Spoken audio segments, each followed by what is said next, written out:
প্রিয় শিক্ষার্থী বন্ধুরা, welcome to maths and science universe. ভালো আছো নিশ্চয়ই বন্ধুরা।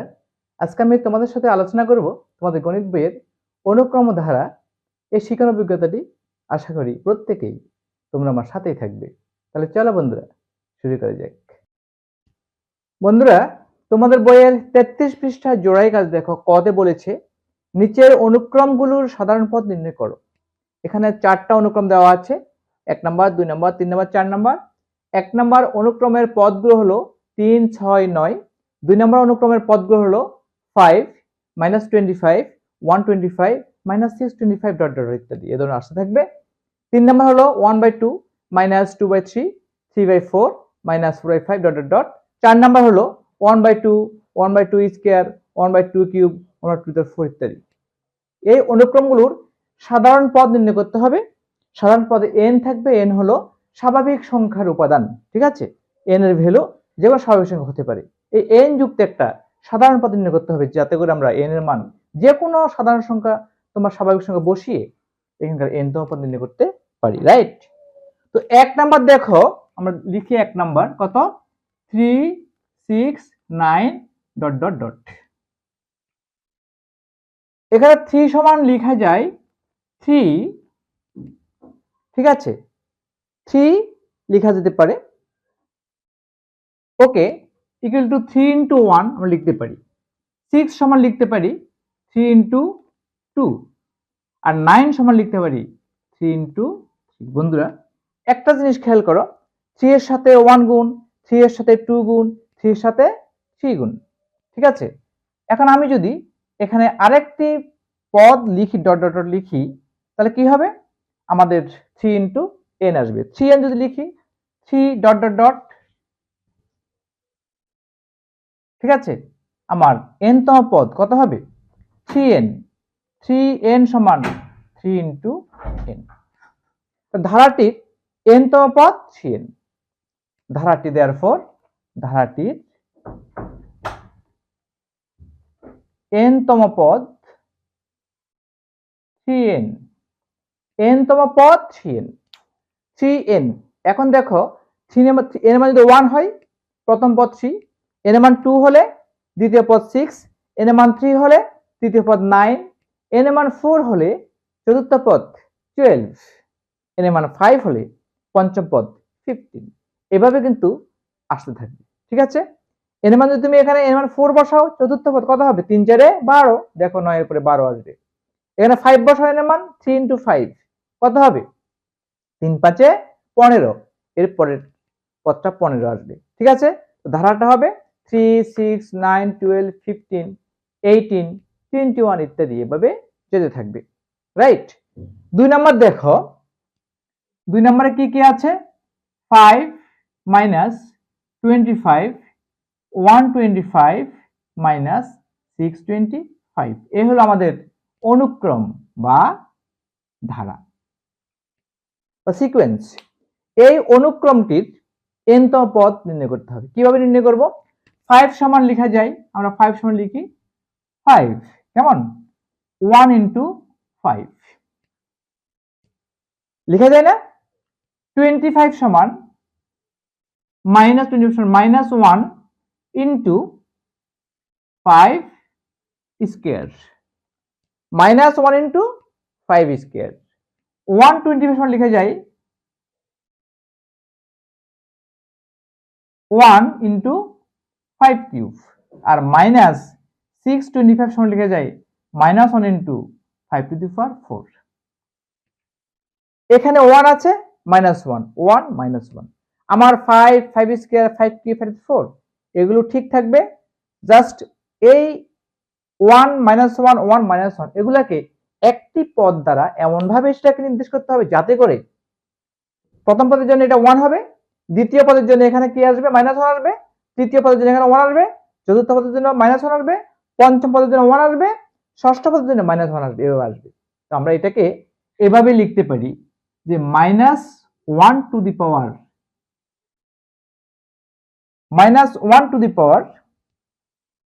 1 -1 ইন্টু 5। দেখো এখানে -1 এর পাওয়ার যদি 1 -1 হয় তাহলে পাওয়ার শূন্য হচ্ছে, আর কোনো কিছুর পাওয়ার যদি শূন্য হয় তার ভ্যালু হলো 1, তাহলে 1 ইন্টু 5, 5 হয়ে যাচ্ছে। এখানে লিখতে পারি -1 to the power 2 - 1 into 5 square. বন্ধুরা খেয়াল করে দেখো তো, 2 - 1 তাহলে পাওয়ার কত 1, -1 এর পাওয়ার যদি 1 হয় -1 থাকছে, -1 কে 5 এর সাথে গুণ করলে -1 ইন্টু 5 স্কয়ার হয়ে যাচ্ছে। তাহলে এখানে লিখতে পারি -1 টু দি পাওয়ার 3 - 1 ডেফিনেটলি এখানে 5 cube, -1 to the power 3 - 1 into 5 cube. এখানে লিখতে পারি -1 to the power 4 - 1 into 5 to the power 4। এই তো আমাদের দেখো আমাদের কিন্তু সাধারণ পদ কিন্তু বেরিয়ে গেছে। যদি একটু খেয়াল করো, সাধারণ পদ আমাদের কিন্তু এখানে বেরিয়ে গেছে। কিভাবে বেরোলো? প্রত্যেক ক্ষেত্রে প্রথম পদের ক্ষেত্রে -1 টু দি পাওয়ার 1 - 1, দ্বিতীয় পদের ক্ষেত্রে -1 টু দি পাওয়ার কত 2 - 1। আমি এখানে এই যে তোমার এটাকে আরেকটু মডিফাই আমরা চাইলে করতে পারি। দেখো সেই মডিফিকেশনটা হলো এইভাবে যে equal to -1 to the power 1 - 1 into 5 to the power 1। ঠিক আছে, 5 টু দি পাওয়ার, ঠিক আছে, এখানে আমরা লেখার দরকার নেই, এটা না লিখলেও চলবে, আমি এখানে লিখে ফেলি 5 টু দি পাওয়ার 1টা এখানে লিখি 5 টু দি পাওয়ার 1। কেমন? রাইট। তাহলে আমার যে কোনো পদ, দেখো প্রথম পদের ক্ষেত্রে এখানে 1 - 1 আর এখানে পাওয়ার 1, দ্বিতীয় পদের ক্ষেত্রে 2 - 1, তৃতীয় পদের ক্ষেত্রে 3 - 1, চতুর্থ পদের ক্ষেত্রে 4 - 1, তাহলে n তম পদ, দেয়ারফর n তম পদ, হ্যাঁ, সুতরাং n তম পদ সমান -1 to the power n - 1, no doubt, n - 1 into 5 to the power n। এর মান তুমি যাই বসাও না কেন তত আমার পদ পেয়ে যাব। যেমন যদি এখানে 5 বসাও, 6 বসাও, এর মান 5 বসাও, তাহলে এখানে কত তোমার পঞ্চম পদ আমরা পেয়ে যাব 5 বসালে, এবং সেটা যত হবে তত আমরা ক্যালকুলেশন করে লিখতে পারবো।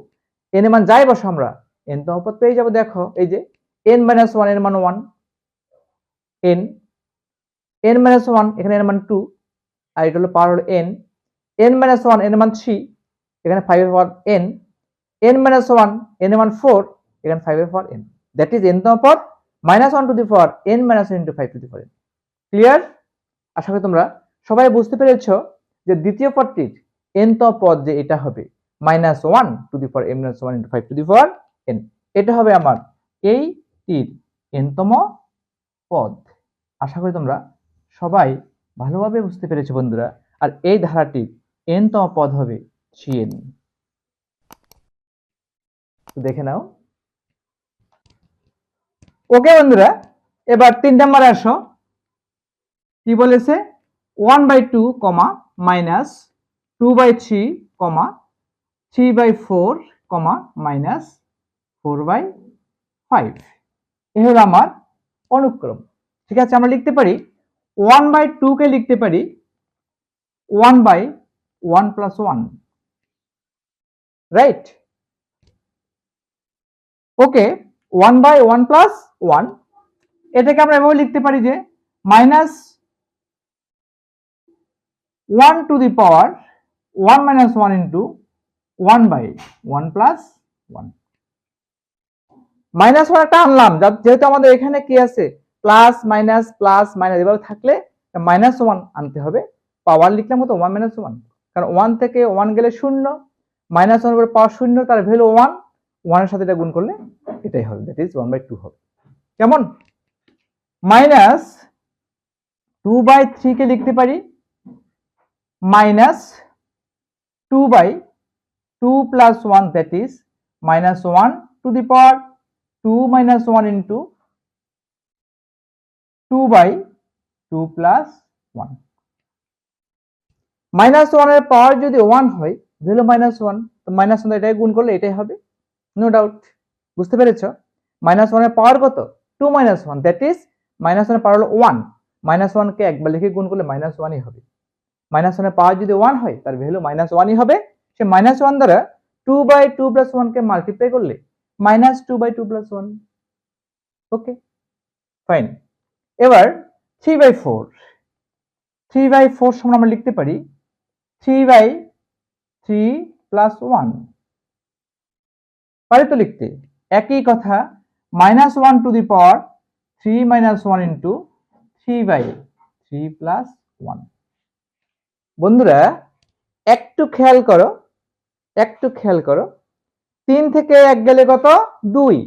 -1 এর উপর জোড় সংখ্যক পাওয়ার 2, -1 এর উপরে মাইনাস কোন সংখ্যার উপরে জোড় সংখ্যক পাওয়ার থাকলে 2, 4, 6, 8, 10, 12, 14 ইত্যাদি থাকলে মাইনাস চিহ্ন থাকবে না। আর 1 এর উপর পাওয়ার যাই থাকুক না কেন ভ্যালু তো 1, তাহলে এটার মান হলো 1। 1 কে 3 + 1 মাল্টিপ্লাই করলে 3/3 + 1 হবে, মানে এটা হয়ে যাবে। পরেরটা কত? -4/5। এটাকে আমি লিখতে পারি একই কথা -4/4 + 1 equal to -1 to the power 4 - 1 into 4/4 + 1। এখানে মাইনাসের 1 এর পাওয়ার বিজোড় সংখ্যা 3, তাহলে মাইনাস থেকে যাবে। মাইনাসকে এটা দ্বারা গুণ করলে -4/4 + 1 হয়ে যাবে, দ্যাট ইজ -4/5 হয়ে যাবে। এখানে একটু দেখো তো, তাহলে n তম পদ কত হবে? তোমরা একটু আইডিয়া করতে পারো যে এই ধারাটির n তম পদ কত হবে বন্ধুরা? একটু আইডিয়া করো তো, এটার n তম পদ কত হবে? এক্স্যাক্টলি প্রথম পদের ক্ষেত্রে -1 এর পাওয়ার 1 - 1, দ্বিতীয় পদের ক্ষেত্রে -1 এর পাওয়ার 2 - 1, তৃতীয় পদের ক্ষেত্রে -1 এর পাওয়ার 3 - 1, চতুর্থ পদের ক্ষেত্রে -1 এর পাওয়ার 4 - 1, পঞ্চম পদের ক্ষেত্রে -1 এর পাওয়ার 5 - 1, দশম পদের ক্ষেত্রে -1 এর পাওয়ার 10 - 1, 15তম পদের ক্ষেত্রে -1 এর পাওয়ার 15 - 1, আর n তম পদের ক্ষেত্রে -1 এর পাওয়ার n - 1। রাইট? যততম পদ এখানে তত দেখো n/n + 1, n/n + 1, n/n + 1, n/n + 1। তাহলে ধারাটির n তম পদ, সুতরাং ধারাটির n তম পদ, সুতরাং ধারাটির n তম পদ কি হবে? -1 to the power n - 1 into n/n + 1, no doubt এটা হবে ধারাটির n তম পদ।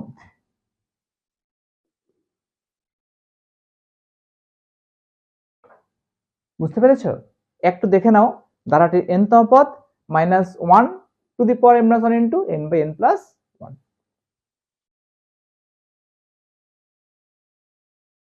চার নম্বরে দেখো, number 4 1/2, 1/2 square, 1/2 cube, 1/2 two the power 4, dot. Very simple. এখানে আমাদের ধারাটির প্রথম পদ দেখছো 1/2 equal to 1/2 two the power 1। পরেরটা 1/2 স্কয়ার, তৃতীয় পদ 1/2 কিউব, তৃতীয় পদ 1/2 লিখতে পারি। প্রথম পদ 1/2 equal to 1/2 two the power 1, দ্বিতীয় পদ 1/2 স্কয়ার, তৃতীয় পদ 1/2 কিউব, চতুর্থ পদ 1/2 টু দি পাওয়ার 4, সরি প্রথম পদ 1/2 equal to 1/2 two the power 1, দ্বিতীয় পদ 1/2 স্কয়ার, তৃতীয় পদ 1/2 কিউব, চতুর্থ পদ 1/2 টু দি পাওয়ার 4, পঞ্চম পদ 1/2 টু দি পাওয়ার 5, n তম পদ 1/2 টু দি পাওয়ার n। ঠিক আছে, এটা প্রথম পদ, এটা হলো প্রথম পদ, তাই না? আমরা লিখবো কি? আচ্ছা লিখি এখানে প্রথম পদ, দ্বিতীয় পদ 1/2 স্কয়ার সমান 1/2 স্কয়ার। তৃতীয় পদ হবে কত? এভাবে ডট ডট ডট আসবে, ডট ডট দিয়ে লিখি। হ্যাঁ, n তম পদ n তম পদ সমান 1/2n, নো ডাউট। 1/2n, এটা হবে আমার n তম পদ। n এর মান যাই হোক না কেন, আমার n তম পদ আমরা পেয়ে যাব। 1/2n, 1/2n। ওকে, আশা করি বুঝতে পেরেছো এই ধারাটি n তম পদ। Very simple. এই ধারাটা, এই অনুক্রমটা খুবই সিম্পল। আমরা এই অনুক্রমটি n তম পদ নির্ণয় করে ফেললাম। n তম পদ হবে তোমার 1/2n। তোমাদের বইতে এখানে 4 দেওয়া আছে, আই থিঙ্ক এখানে 4 হবে না, এখানে 1ই হবে। 1/4। ঠিক আছে, ওকে, একটু দেখে নাও বন্ধুরা। আজকে এ পর্যন্তই। আমার ভিডিও তোমাদের কেমন লেগেছে? যদি ভালো লেগে থাকে অবশ্যই আমার ভিডিওটিকে লাইক করবে, তোমাদের প্রিয়জনদের কাছে, সহপাঠীদের কাছে আমার ভিডিওটি শেয়ার করবে এবং আমার চ্যানেলটিকে কোনো ক্রমে সাবস্ক্রাইব করতে ভুলো না। বন্ধুরা, ইউটিউব ভিডিওর ডান কোণের উপরে যে আই বাটন আছে, সেই আই বাটনটি ক্লিক করলে তোমরা তোমাদের গণিত বইয়ের সকল ভিডিও পেয়ে যাবে। এগুলো বের করে অবশ্যই প্র্যাকটিস করবে। বন্ধুরা, ভিডিওর ডেসক্রিপশনে শিক্ষণ অভিজ্ঞতাটির প্লে লিস্টে লিঙ্ক দেওয়া আছে, সেই লিঙ্কটি ওপেন করে তোমরা সকল ভিডিও উপভোগ করতে পারবে। ধন্যবাদ বন্ধুরা, দেখা হবে পরের ভিডিওতে।